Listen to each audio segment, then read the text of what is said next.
spală într-o secundă. Intrați și voi până...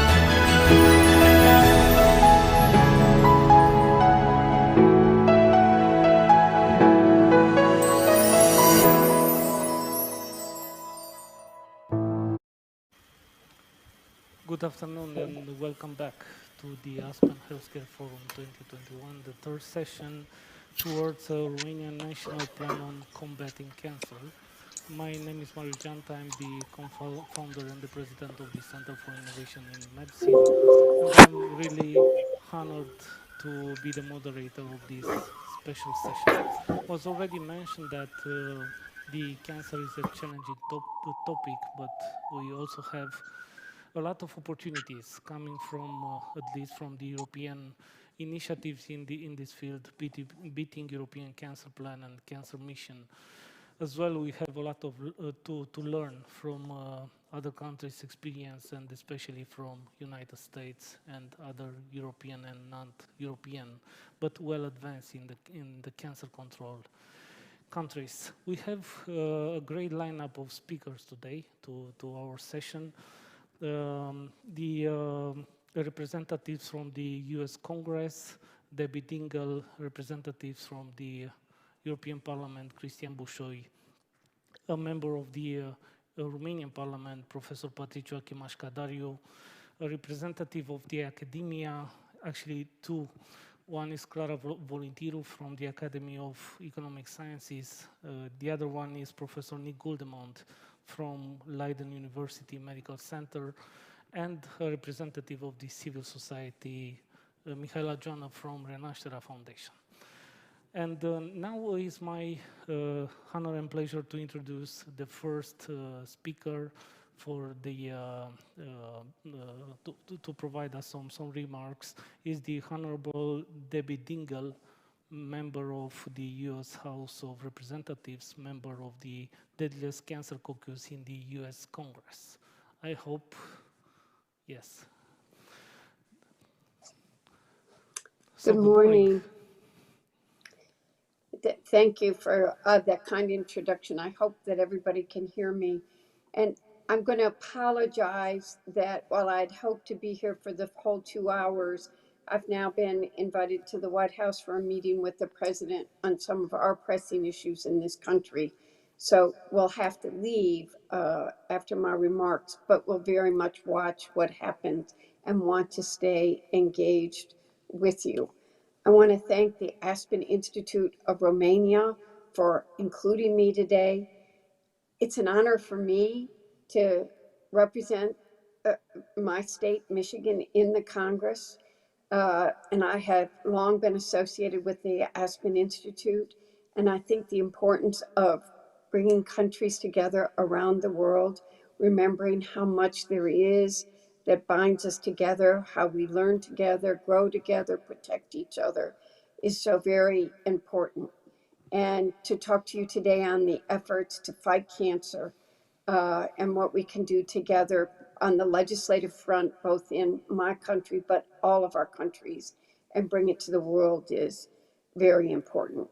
Today, we're here to listen to experts from around the world about the latest developments in the field of cancer prevention and how different sectors and countries can work together to make our work even stronger and more effective. And my prayer is to hopefully defeat this disease someday. In the United States Congress, I co-chair the Bipartisan Cancer Prevention Caucus. Cancer research and prevention is not a partisan issue. It's a human issue. And too many people around the world know that all too well. I think every person has been touched by cancer in some way, whether they've received a diagnosis themselves, experienced it through a family member or a close friend. The pain, the fear, the challenges, the courage that come with a cancer diagnosis are familiar to all too many of us. It's a horrific disease that shakes you to your core. And one of the reasons we're here today is that we have to do everything possible to prevent more families, more individuals from having to experience this horrific disease. Billions of dollars have been spent towards research and treatment of cancer in America. But we have to invest more in prevention and control. And that's why we're here. That's what I focus on in the United States Congress. And I want to talk about the opportunities for us all to work on it together. The work we want to do is designed to help and to address this staggering trend of increased cancer diagnoses by, in my country, providing a bipartisan forum to engage members of Congress, their staff, the medical community, advocacy groups, academia, and the public on lifestyle and environmental factors that can reduce cancer risk. And here today, we need to learn from each other and how we take what we learn in one country and take it to another. The goal is to increase education and awareness and advance policy solutions that improve public health. And let's stop cancer before it starts. Let's prevent it. Imagine what we could accomplish if we redoubled our efforts on preventing cancer from developing in the first place. In my country, we can give real hope to the 1.6 million Americans who were diagnosed with cancer each year, and the approximately 580,000 that do die each year. And the numbers for each country in Romania, but other countries around the world, share those kind of horrific, staggering, depressing numbers. The very sad and frustrating thing is that so many types of cancers are easily preventable in the first place. We could end a lot of suffering and save many lives by investing in educating the public on best practices and preventing cancer to begin with. And if we work together, we could save nearly 10 million people from dying from cancer worldwide. We're focused right now in our country and on funding for research and prevention. In 2016, one of the first bills I worked on when elected and got passed was the 21st Century Cures Act, which became law. And yes, it is still possible in this country to get some bipartisan thing done. And it provided the National Institutes of Health and the National Cancer Institute with critical tools and resources for cancer research and clinical trials. This year, I've led the reintroduction of the Access to Breast Cancer Diagnosis Act, which would make breast cancer diagnostic tests more affordable and accessible, because we know that early diagnosis leads to better outcomes. You know, too many people are afraid of a cancer diagnosis. They prevent going and doing what they need to.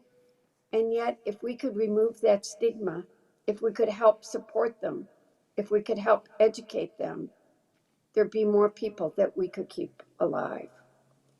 And that's why today's panel is so important. It's one thing to work together in our own countries to combat this disease, but if we pool our resources and share best practices across the world, we can make a real difference. I know that this meeting today will foster new and meaningful conversations and ultimately bring us closer to a world where cancer is a preventable disease and someday will make it extinct. Thank you for having me join you today. Thank you so much, Hidde Bidingel, for joining us and for the opening remarks, and also for sharing your experience as U.S. politician in this area of prevention, mainly of prevention and early detection of cancer. Indeed, let's prevent what can be prevented in cancer care. And thank you once again for being with us today. Now we are moving from United States to Brussels. It's my pleasure to invite Dr. Cristian Bușoi, who is the chair of the I3 committee and chair as well of the Challenge Cancer Intergroup in the European Parliament. Dr. Bușoi.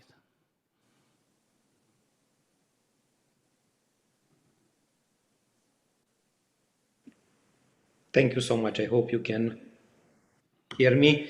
Actually, we are in Strasbourg. We have the plenary week, and thank you so much for the invitation. I would like to congratulate Aspen for discussing healthcare, extremely important, relevant for Romania, but also for European Union and for the whole world, and especially the topic of cancer, which is by far the highest priority in the field of health at the EU level at some moment. So a big thank to Aspen Institute Romania for organizing this healthcare forum, and I'm happy to be here with you today.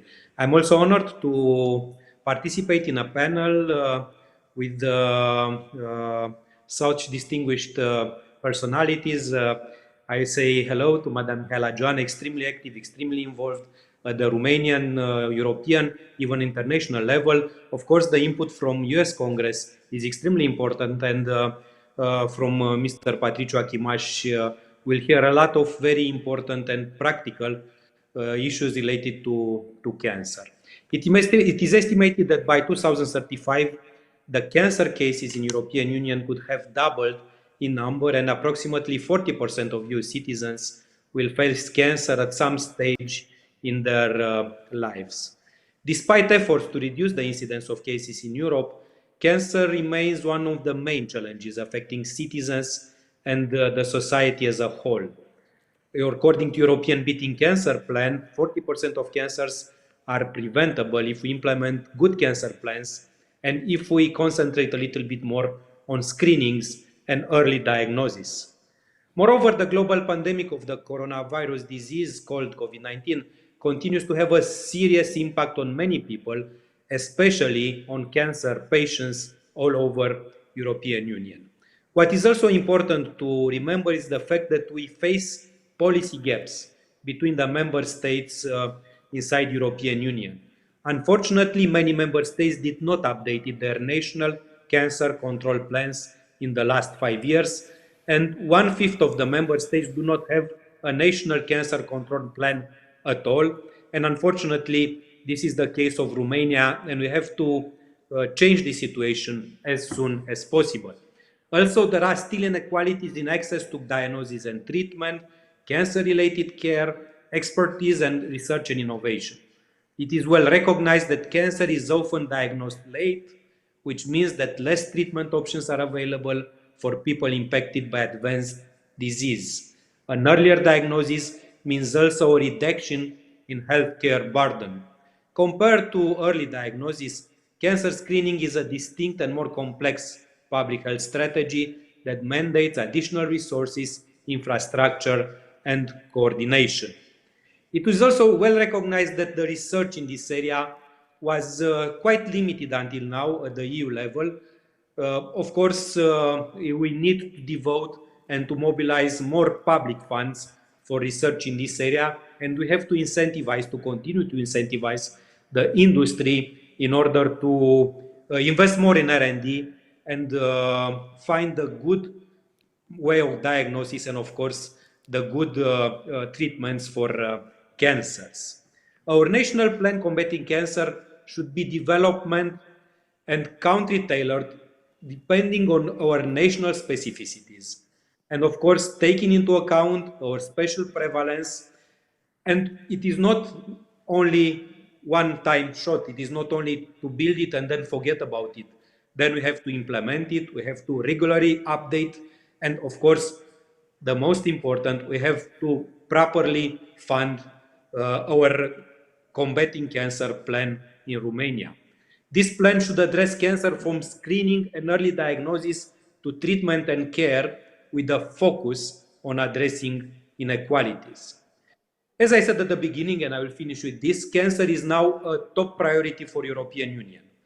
In the context that health became more and more a priority for the Union, And with the COVID-19 pandemics, the general population, the decision makers understood that we need more action from the EU level, even that how we organize the healthcare systems is of course a prerogative of the country, of the member states, and the treaties are clear.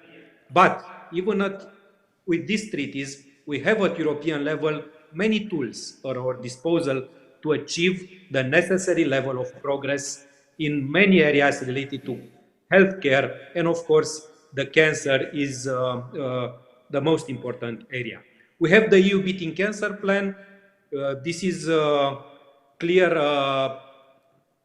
very good document that will have to be implemented and will have to be followed. We'll have the necessary financial tools in order to implement this and to complement the member states' actions and efforts.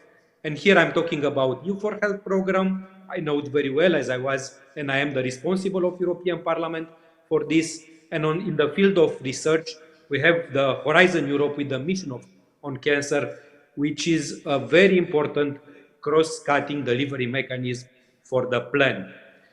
In EU for Health, cancer plays a very important role, a special attention to cancer, to pediatric cancer, to palliative care, to synergies with other instruments, because member states are encouraged to use also funds from PNRR, the RRF, the Resilience and Recovery Facility, and also other cohesion funds to invest in the healthcare area and especially to invest for the for the cancer patients. And already Romania included some of these priorities and investments in National Plan for Recovery and Resilience. And I expect that in the future operational program for health, cancer will have a special attention.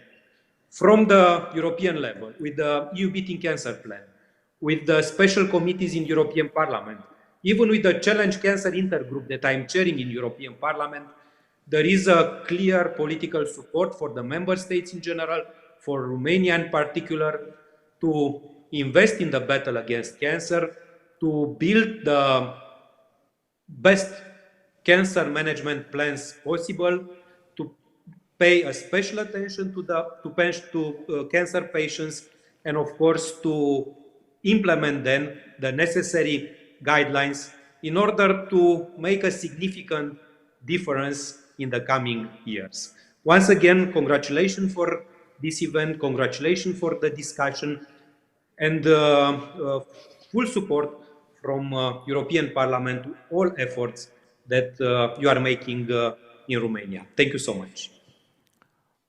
Thank you so much, Dr. Cristian Bușoi. If you have one or two burning questions for Mr. Bușoi, now it's time to ask. Thank you for highlighting the, let's say, the European opportunities for cancer with the Beating Cancer Plan and Cancer Mission. And I would like to ask you, actually, what's your maybe advice, your ideas on how to increase the participation of the groups, research groups from Romania, from academia, from universities, other groups interested in to be more visible in the Horizon Europe and also in the EU for Health. And we already seen earlier today here at the Aspen Healthcare Forum a very good discussion about biotechnology and all these perspectives. On EU for Health, I already took contact with the Ministry of Health. Now, of course, there is a small political instability in Romania, but I hope this will be clarified soon. And we have a new government with a full minister which could take decisions also in this area. Of course, Mr. Cech is extremely active now in combating the pandemics, in managing things. But of course, in order to make strategic plans, we need clearly a little bit of stability and clearness. And here there is already a small team in Ministry of Health which are in contact with European Commission to see from you for health what are the opportunities, the concrete opportunities to use for Romania, the participation in different programs, even to get some funds there to organize in Romania some of the activities related to EU beating cancer plan for Romania. And also, you know that from the previous European funds framework, we still have some funds in order to build the cancer plan, to uh, make the necessary documents and the necessary analysis in order to have this plan. For Horizon Europe, of course, it is very important, first of all, to be proactive. Many of the projects requires partnership with similar entities from other European countries. So here, the partnerships and the dialogue with maybe more experienced institutions, academia, universities, hospitals from other European countries are very much encouraged. And of course, then a necessary involvement and lobby for those projects which are submitted are also extremely useful, as we need to come with many projects. It's not enough to come with one or two and to expect that those will be immediately selected. It is important to have higher number of projects in order to have the chance to have a few selected, because the competition is very high. The in difference with in opposition with the cohesion funds that are allocated only to Romania, and we compete with ourselves and we just implement and to finish at time new hospitals, investment, and so on. Horizon Europe is a competitive project, a competitive program. There we compete with more experienced and better equipped different entities which have more experience in the research area, and we have to be much more proactive than in the past. Thank you. Any other questions for Mr. Bushoi? If not, thank you so much for being with us today. And now we are moving from the international and European perspective on cancer to the national perspective.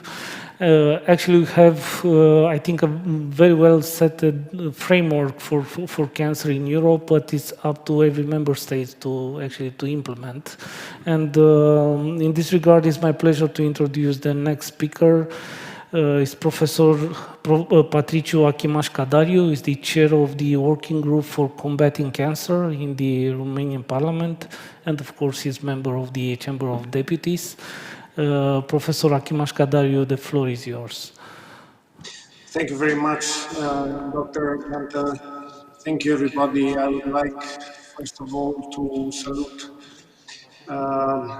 Your Excellencies, ladies and gentlemen, and to thank Aspen Healthcare Forum for inviting me.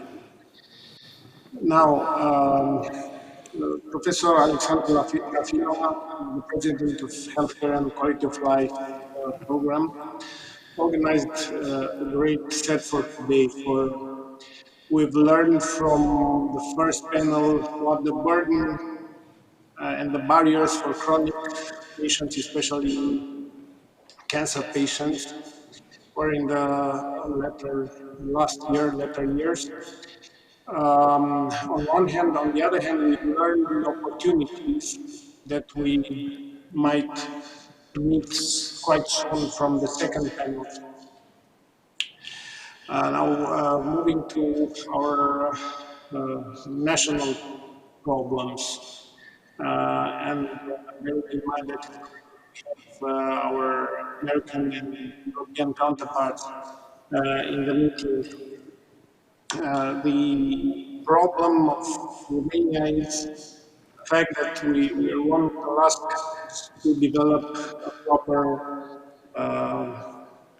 plan for control, comprehensive plan for controlling cancer.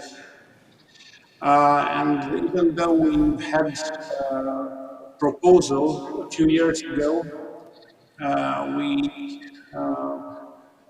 uh, did not finish it properly. So let's jump straight to our problems.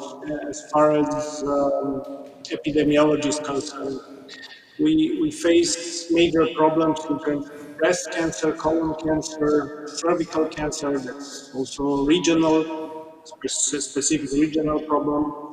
Lung cancer, prostate cancer, and of course, children oncology is also a special uh, problem. And what do I see here? Of course, we have the pillars we build a cancer plan on, but we have our enthusiastic partners, and I would like to greet Her Excellency Mrs. Mihaela Joanna, and of course, you, Dr. Janta, as let's say veterans of our fight here, our battle, and of course, all together with specialist societies, patients organizations, and the industry. And I guess this is our strength in this point. Of course, I will not discuss each and every localization, but I will uh, try to just highlight some opportunities and also threats in some of these localizations I have mentioned. On one hand, as far as prevention is concerned, uh, cervical cancer and vaccination. We have the opportunity of the current um, vaccination campaign. I don't know whether I've lost my voice or not. Can you read me? I can hear you. Okay. So the opportunity of the current vaccination campaign uh, on one hand, but on the other hand, as far as secondary prevention is concerned, screening, we also have the new technologies, the HPV screening, the AI, and I guess this is a big plus. On the other hand, unless we will strengthen the capacities of diagnosis, of treatment, we might fall in this following situation. We might diagnose many cases, and we will lack specialists to treat them properly. The current vaccination coverage is around 5%. Cancer plan should should be very thorough on that one. We cannot think of universal coverage on vaccination as long as we already did only 5% on one hand. On the other hand,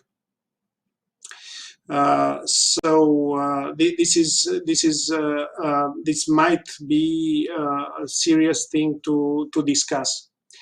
As far as treatment is concerned, currently, altogether, public and private sector, radiotherapy covers 60% of our need. So this might be another problem to be discussed.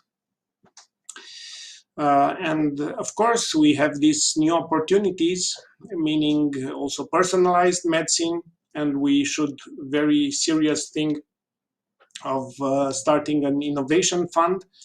And I guess the future budget of healthcare should be looking for such a budgetary cut for an innovation fund. Of course, nothing is possible unless we will have our specialists trained. So training of specialists should be part of the cancer plan. And we have the opportunities mentioned by His Excellency Dr. Bushoy, and this is the European Beating Cancer Plan, Cancer Mission, and I will just stop here and wait for further questions and discussions by the end of our panel. Thank you.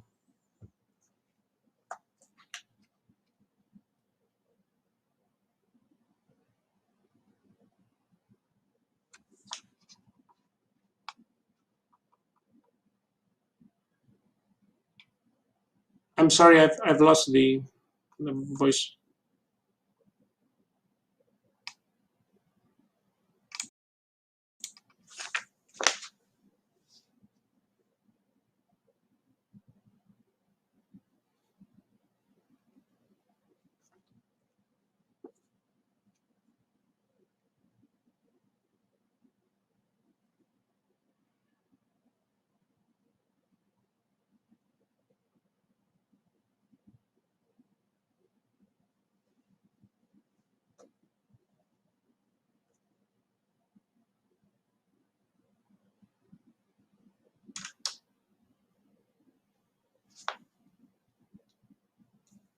That I'm also part of, a study focused on the burden of the social cost of cancer in Romania.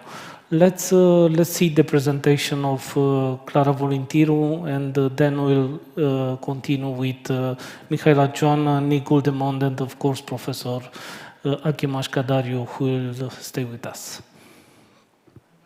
Hello everyone, and thank you so much for having me join this panel today, this amazing lineup of speakers. Many thanks to the Aspen Institute for organizing the Healthcare Forum every year. And my name is Clara Volintiru. I represent an interdisciplinary research team from the Bucharest University of Economic Studies. And over the course of the year, we've conducted a comprehensive assessment of the socioeconomic costs of cancer in Romania. And by costs, we mean the lost value added in the national economy. So what could be saved if better measures of diagnostic and treatment would be implemented? So without further ado, because I believe our findings could be relevant to the current conversation on the national plan to fight cancer, I would like to share with you some of our key findings. So the labor market perspective, the labor market impact of value added lost in our economy through the prevalence of cancer is important in the case of Romania, because 1 in 2 cancer patients are of active age, which is a higher incidence or distribution than in Western Europe, where 1 in 3 is of active age. So looking at our labor market context, another factor explains why this approach is relevant, and that is the prevalence of vulnerable work conditions. So we have across different categories, both white collar and blue collar workers, we have vulnerabilities related to informal employment or self-employment, a high percentage of agricultural work or informal works as work, as I just mentioned. And although we have a coverage of the full salary for medical leave patients, still 1 in 3 workers in Romania faces a decrease in their income, in their revenues, because of these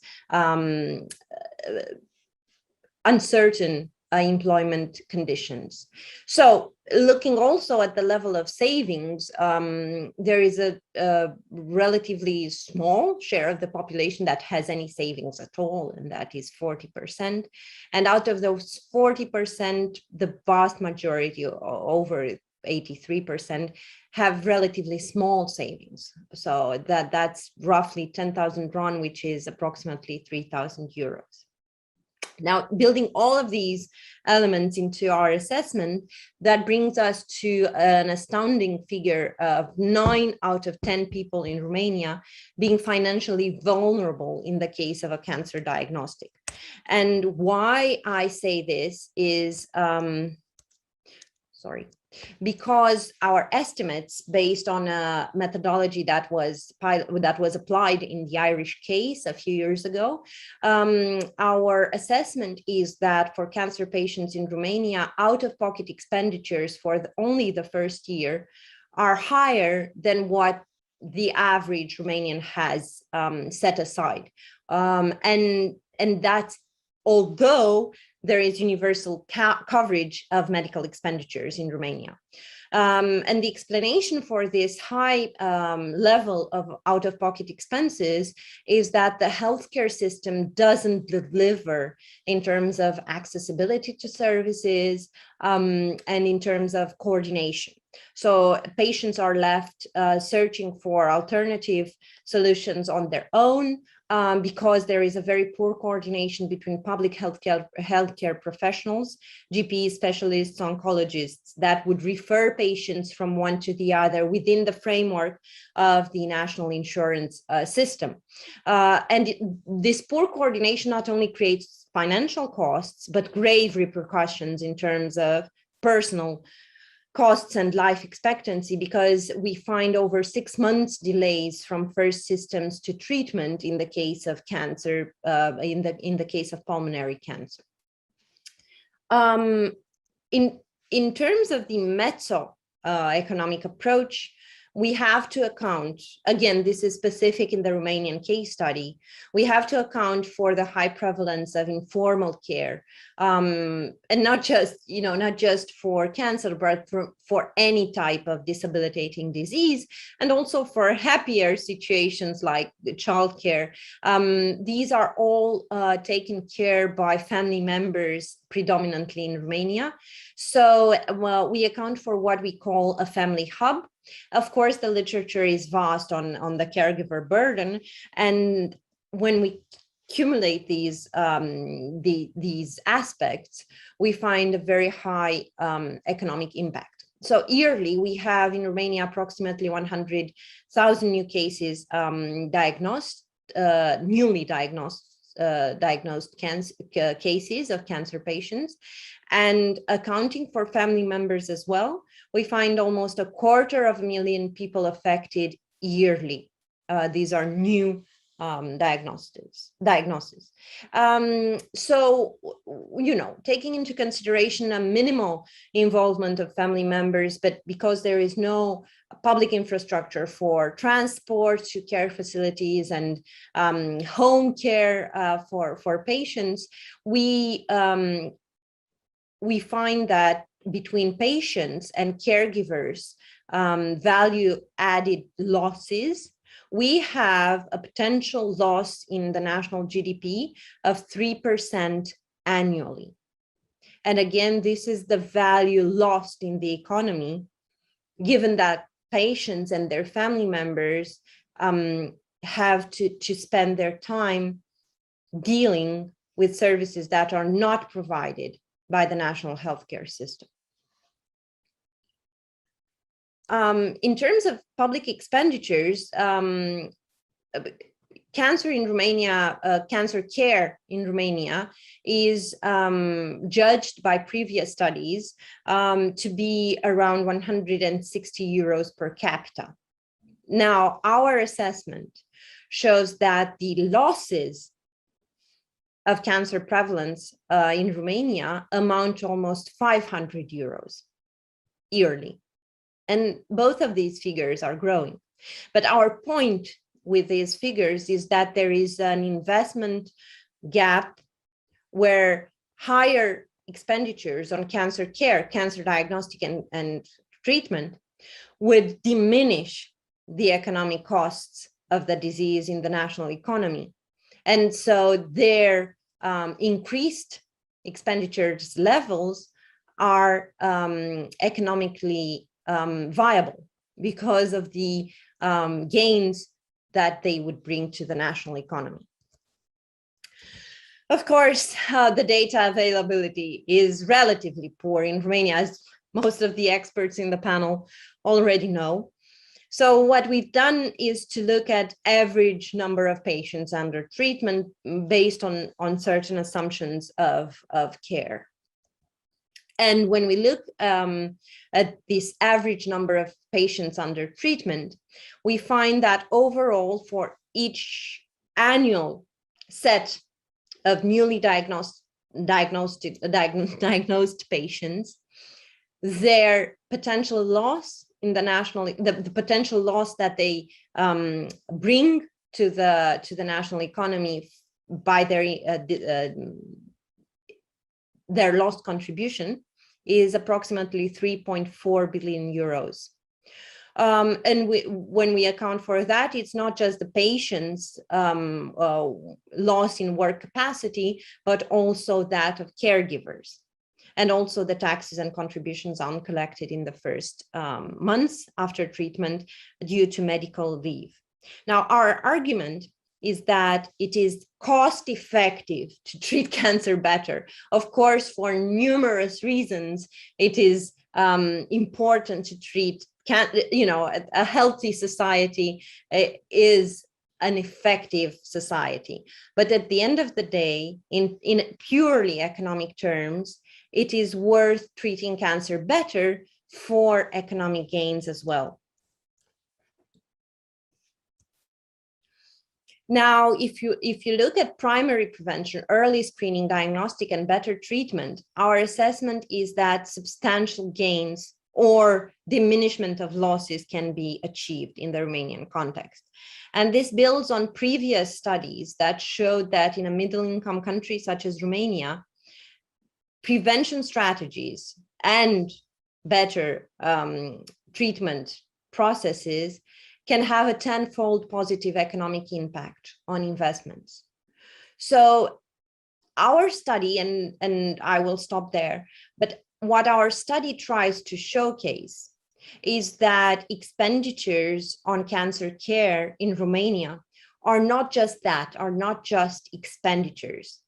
We have to change the way we conceptualize public expenditures for cancer care and frame them as investments that could yield important gains, substantial gains in our economy, an economy that's driven very much by the labor market input and its capacity to innovate and contribute to higher value added production.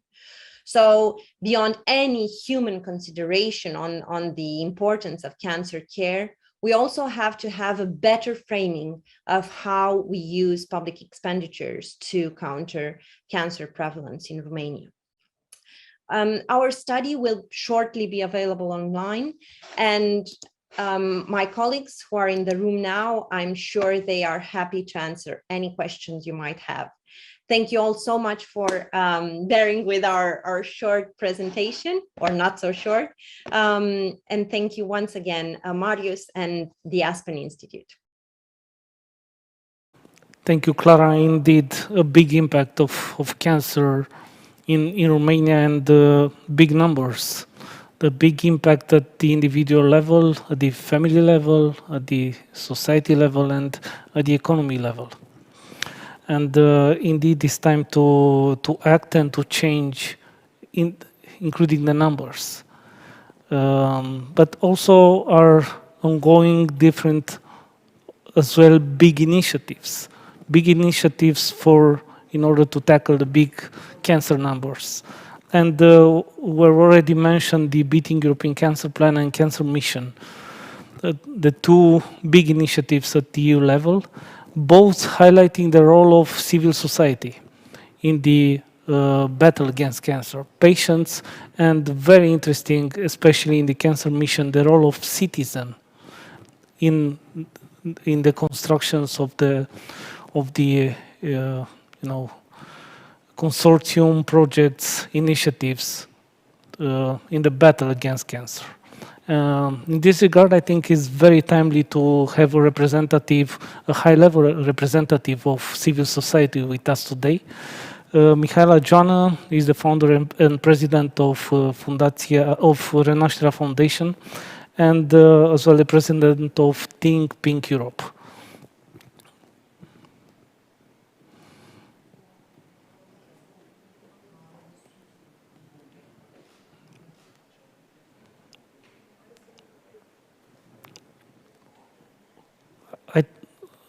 We cannot hear you. I don't know if just the case here or. Hello, can you hear me now? Yes, now it's good. Okay, thank you. Sorry. Thank you very much for your kind introduction, and I am very honored to be on this wonderful panel. It is a great pleasure to see coming together the representatives of the Romanian Caucus on Fighting Cancer with the US Member of Congress, Debbie Dingell, who co-chairs the Deadliest Cancer Caucus in the US Congress, and also Dr. Bușoi, chair of Challenge Cancer in the EU Parliament. And I should say that the idea of the Romanian caucus on cancer in the Romanian Parliament came from Congresswoman Debbie Dingell 6 or 7 years ago when me and my husband visited her, and she expressed that idea of cooperation between the EU Parliament, the Romanian Parliament, and the US Congress on this issue. And I noticed her, let's say, call and availability when she said that we should work together and share knowledge to progress in this field. And I think this is the most important task. In terms of what the NGOs and specifically Renașterea Foundation and Think Pink Europe can do in this, let's say, context, I would like to say that Think Pink Europe is an European organization that started 2 years ago with 5 NGOs from 5 EU countries and is now having as members 32 NGOs from 32 geographically European countries. And the mission of Think Pink Europe is closing the gap, closing the healthcare gap. So next slide, please. Could we have the next slide? Thank you. So the title of this slide, which, could I have the next slide? Thank you. The previous one, please.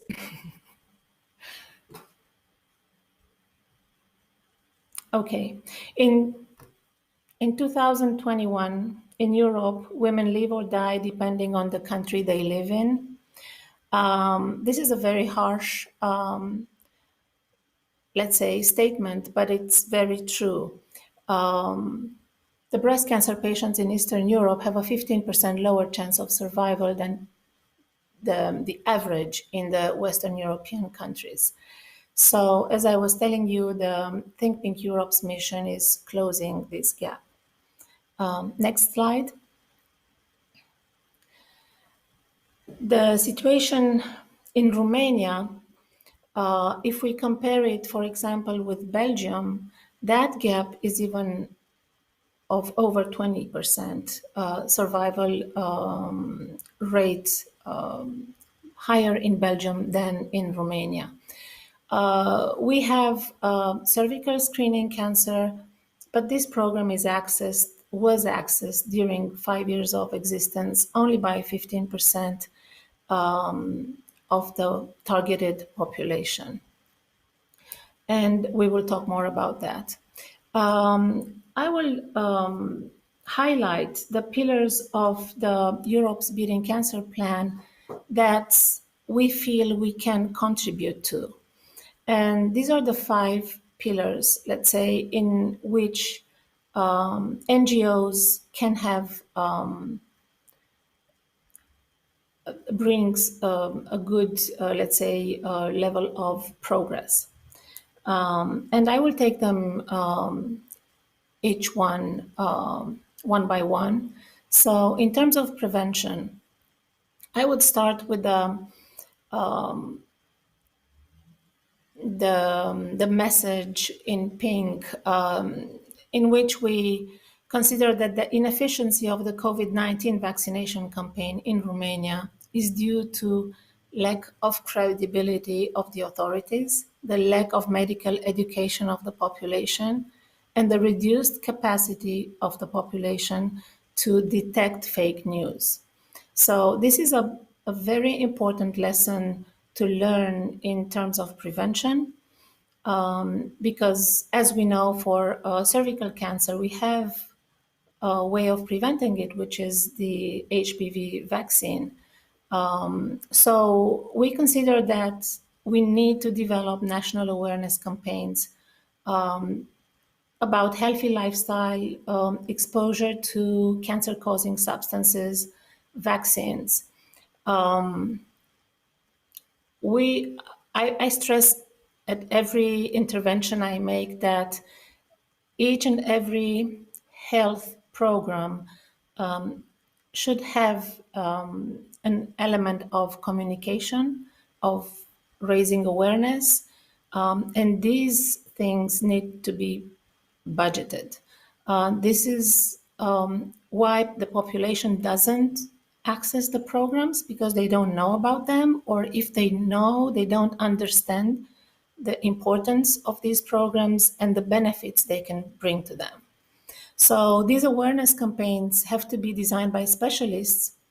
We should have accessible information targeted to the different groups we target, to have certified sources, to promote the information through credible media and influencers, and to use a mixed promotion and also sometimes, creative ways of reaching our target.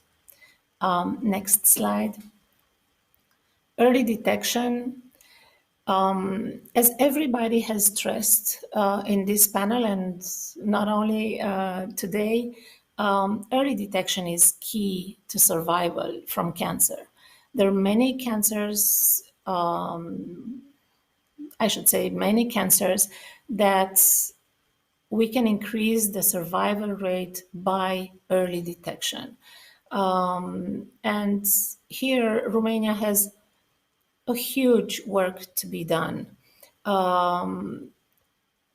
The EU Beating Cancer Plan stresses that we should develop a new EU cancer screening scheme to ensure by 2025, 90% of the target population to be offered breast, cervical, and colorectal cancer screening. So it's a very short period of time in which, from 15% access to a screening program in 5 years, over 5 years, to get to 90% in 3 types of cancers, that's a huge thing to be done. We are implementing, as we speak, 3 regional screening programs for breast, cervical, and colorectal cancer that will end in 2023. These are regional screening programs, and we hope these programs will be successful and that we can develop these programs to a national level. I think that EU Beating Cancer Plan is a huge opportunity for Romania to benefit from best practices and to increase the investment in this in the early detection. Next slide, please. Diagnosis and treatment. Romania needs to implement the national comprehensive cancer centers. These are, let's say, musts on the to-do European list. tumor boards, multidisciplinary teams. These are exceptions in Romania, and they should be the rule. Navigators for oncological patients would be a plus for medical doctors, saving their time, and also a big plus for the patients who would be helped to navigate the system in a much better way. Individual treatment plans, we spoke about that, and people before me have spoken about this. The shorter patient journey. As Clara Volunteer was saying also from their study, a lung cancer patient in Romania starts treatment 6 months after diagnosis, while the EU average is 2 months. For this type of cancer, time is very important, starting treatment as soon as possible. Timely access to specialized cancer services and essential medicine and innovation in the medical field. We need to make sure we have access to those. Next slide, please.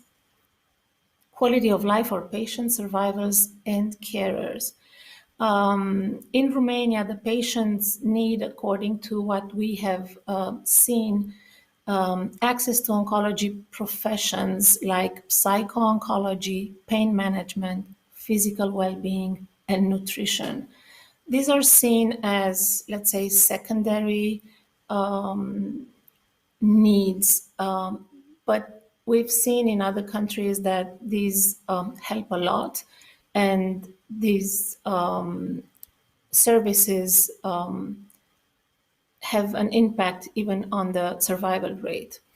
The workforce rights for cancer patients, for the survivors and their carers, and better implementation of the legislation. And it's an important thing, the reintegration into the workforce for survivors. We've seen many breast cancer patients at Ranashtra Foundation who lose their jobs or that can not do the same job they were doing before. And this is a big need to reintegrate these people in the workforce. And the survivorship care planning. Next slide, please. Reducing inequalities across the EU. I think that the EU cohesion policy funds could be used very well by Romania to reduce the inequalities in access to diagnosis, healthcare services that all member states can benefit from. But specifically in Romania, we have a lot of differences when we speak about access to information, depending on the level of education, differences between the geographical regions, and of course, rural urban inequalities. And we need to find ways to address these differences. The COVID-19 pandemic, on top of all our differences, made it difficult to access diagnosis. They delayed surgeries, treatment, and there has been lack of medicine for cancer patients. We need to strengthen the integrating the telemedicine and remote monitoring.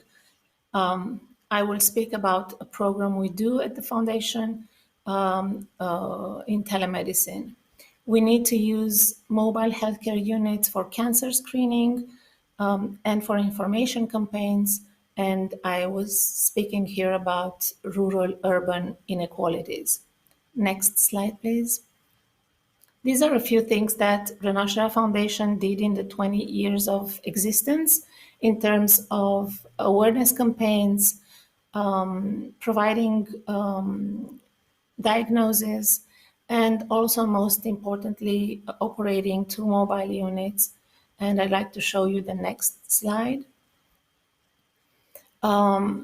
These are the results of the mobile unit, and even if it's run by a foundation with 5 people employed, we can show results and the efficiency and the money spent efficiently to reach rural areas and diagnose cancer, cervical and breast cancer in small towns and rural areas.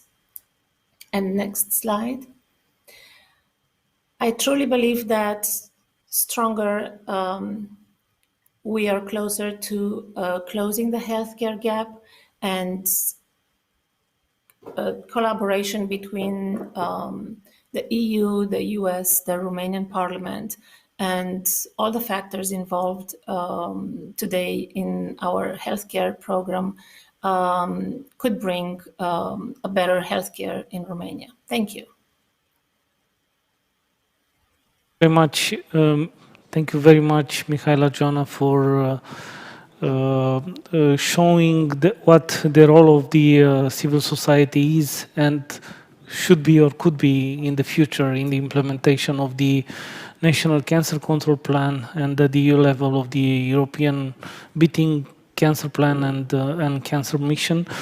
As well, was very interesting to see your points on the need for awareness campaign and education of the population, especially in this context of COVID and all the discussions around the vaccination against COVID. The role of cancer literacy is also a crucial one. And for that, and this discussion that we are engaged for actually many years to see how to move forward, how to best educate patients and citizens and other stakeholders, especially when it comes to innovation in cancer. And this is also, I think, a very important point that the wave of innovation is so high that it's actually very difficult also for the medical professionals to be always up to date with all the innovation and to be able to implement for the benefit of the citizens and patients. That's why we need, I think, also educational programs for medical doctors, a part of the ongoing initiatives on cancer. Professor Akimash Kadariu is still with us, and I would like to discuss a little bit about the topic of inequalities. Usually, it is very high on the European agenda. We'll have a registry of inequalities next year, with driven by OECD. Is clear topic. We can discuss about inequalities, differences between countries, differences between big cities and small cities and villages, gender inequalities, all type of inequalities. And my question is how we could best use these tools, these frames like the EU Beating Cancer Plan, the Cancer Mission, the EU for Health program, Horizon Europe program, and National Cancer Control Plan in order to, to make inequalities, to tackle inequalities. Yeah, that's a very good question. Thank you very much, Dr. Janta. And as we remember from the latter weeks, the BECA meeting highlighted exactly these inequalities and asked for equity in treating cancer all around Europe. So this is a very good point, and I will further stress the inequalities that we face in our own country. For as we see bad, wrong diagnosis leading to loss of years of life, or suffering, or bad treatment. We see bad surgery all around due to the fact that we don't centralize cancer surgery, and we have this politics in operating everything everywhere, and we see again loss of years of life. We see useless suffering, and we see inefficiency of other treatments such as radiotherapy or systemic treatments. We see bad radiotherapy or lack of radiotherapy, meaning especially in people who live in smaller villages or remote areas, meaning that we lose local control again, we lose the battle, or we see sometimes the lack of efficiency of, let's call it, non-personalized systemic treatment. And then what we see is just side effects and no good effects. So we face all these problems also in our own country. And these instruments that you already mentioned, EU beating cancer plan, cancer mission, can help us in training properly our own doctors, in organizing good cancer centers, good comprehensive cancer centers, all together in an NCCP, a National Cancer Control Plan. But we also would need, I reckon, a cancer law in order to state all these things that could support an NCCP. Of course, all these things should become a strategy, part of the national strategy for health.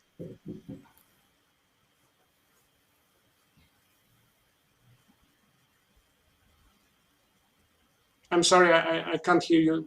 No. No, we cannot hear. No, I hope you can hear us Now we now. can. No, it's fine. Yes, yes. Okay, so we have one question from the audience now, from here.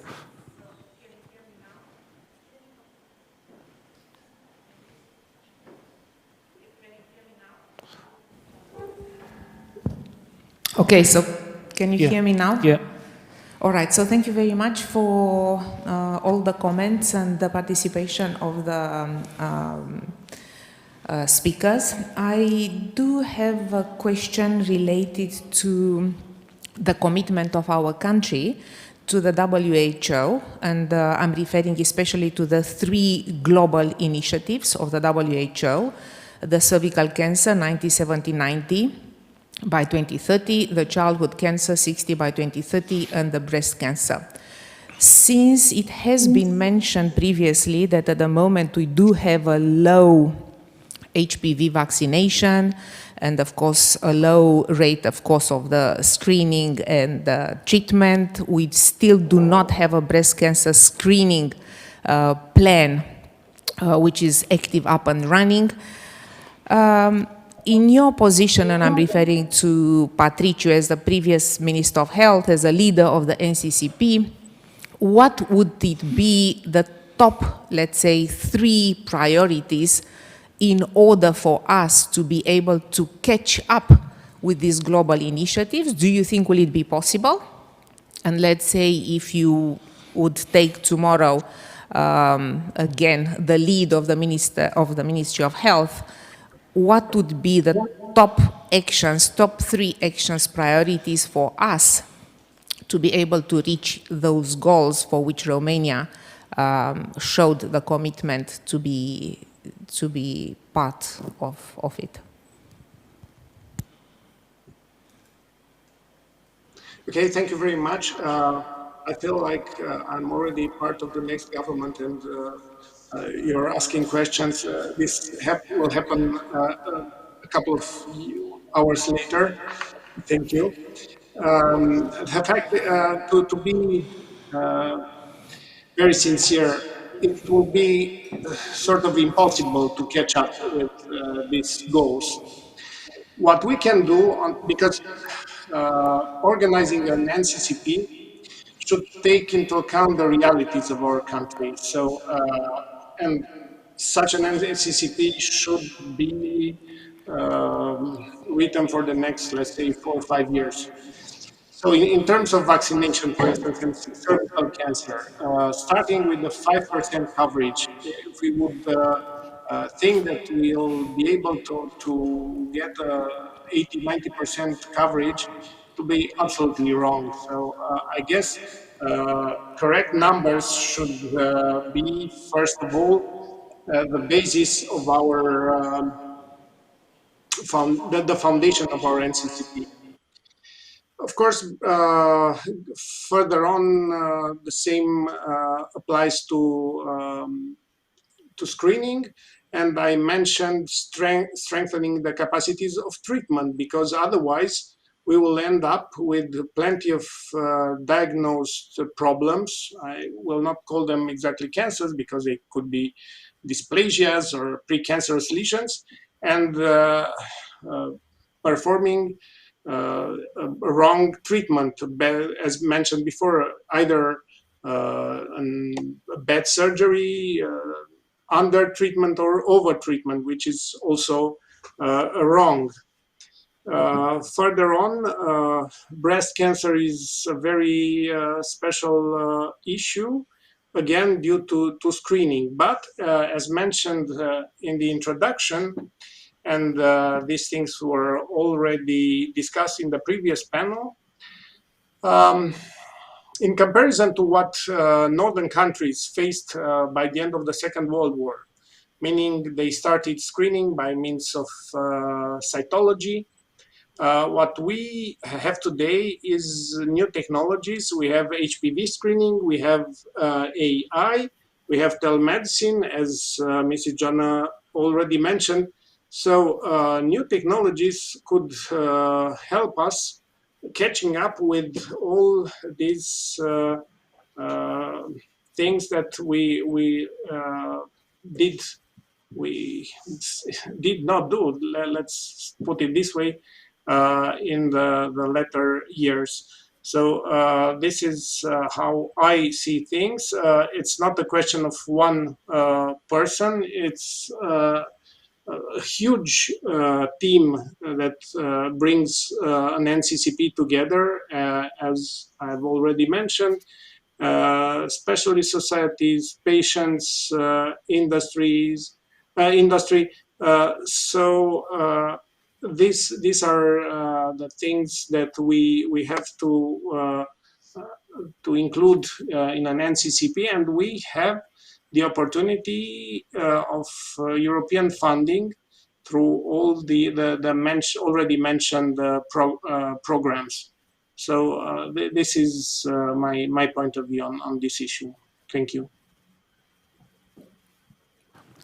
Thank you. Any other comments or questions for Mihaela Joana or for Patricia Chimaș-Cadariu?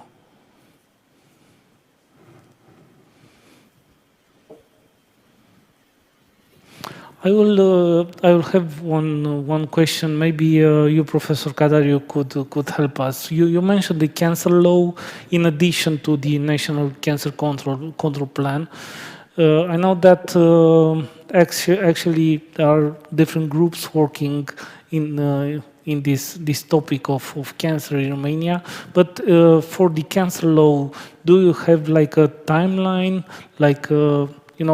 Probably it's not the right time with the political tornado around us, but I think it's important to see a little bit the. I think these things cover the all parties. I don't see it as a political issue on that one.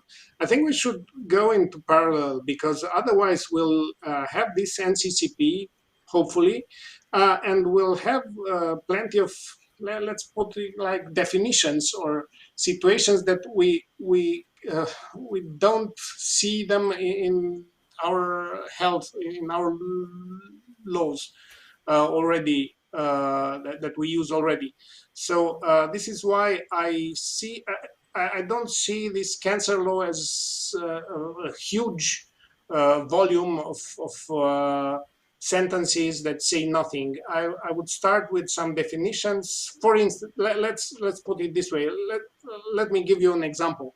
For instance, actually, Mrs. Jana mentioned plenty of, or maybe most of the terms that we have to clearly define and bring it in a law.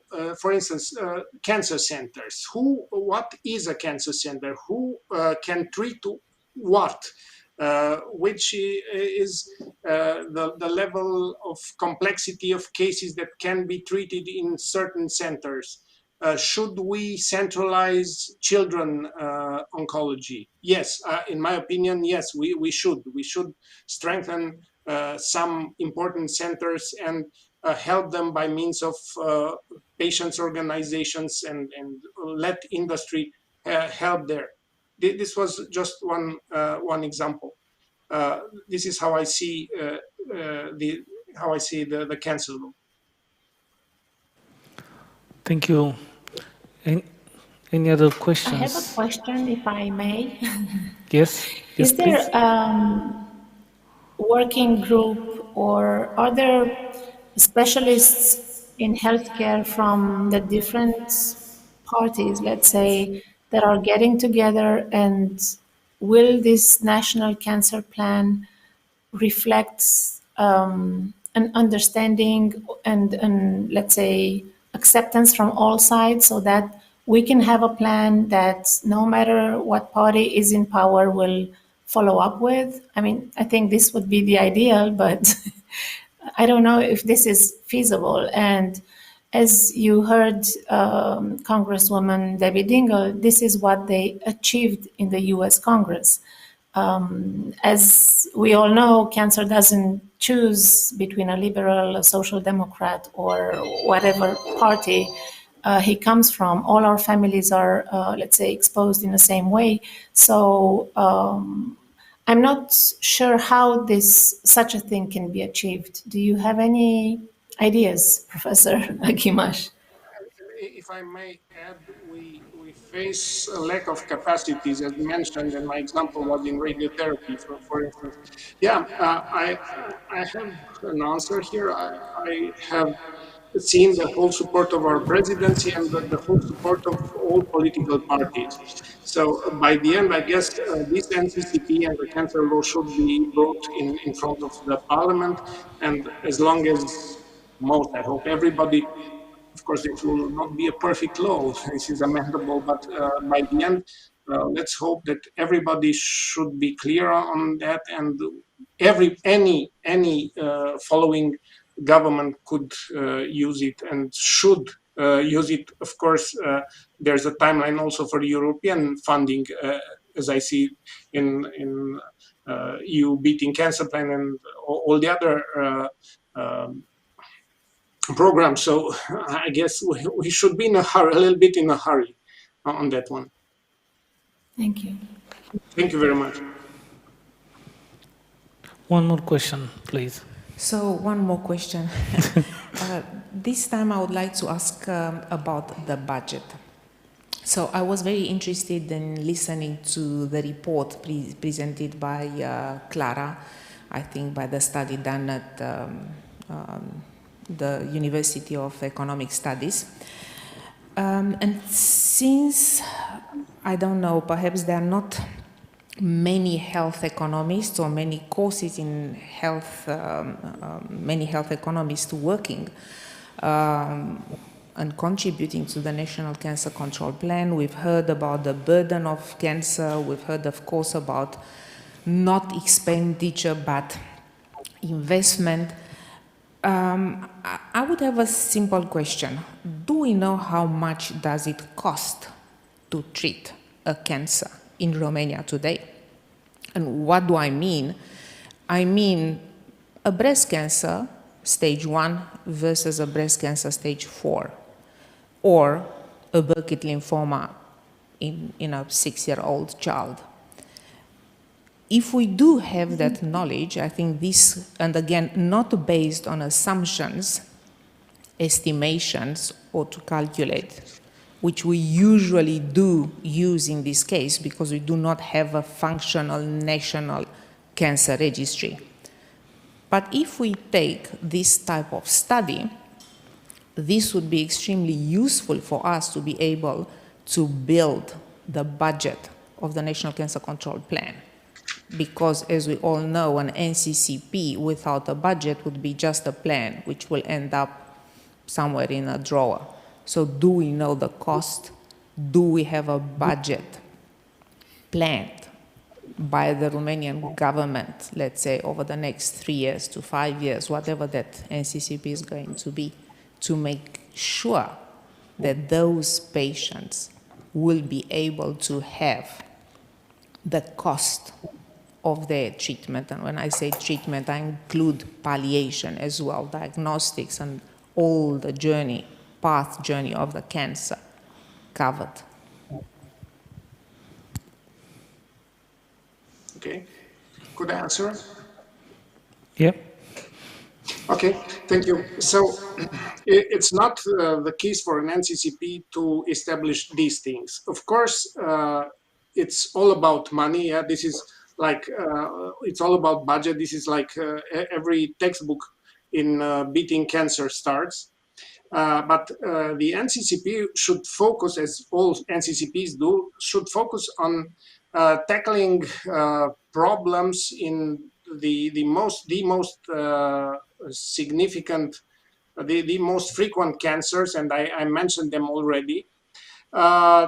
And trying to solve part of problems in terms of prevention, of course, diagnosis and treatment, palliation, as mentioned. What an NCCP should try is to move forward things with some degrees. And this is why it's called the first NCCP, because as you know, France is tackles the fourth NCCP, I reckon. So yeah, we should know these things. Definitely, I fully agree with you. And there's also running a project of the insurance house with some partners, trying to establish exactly these costs in treatment, and this is extremely important. But what the cancer plan is trying to do is, for instance, in terms of prevention, increasing the capacity in screening, and there's European money for that. Training better doctors, and there's also European money for that thing. Improving a system for palliation system, and there's again European money for that. Yeah, and also we should co-contribute on these ones with money from our budget.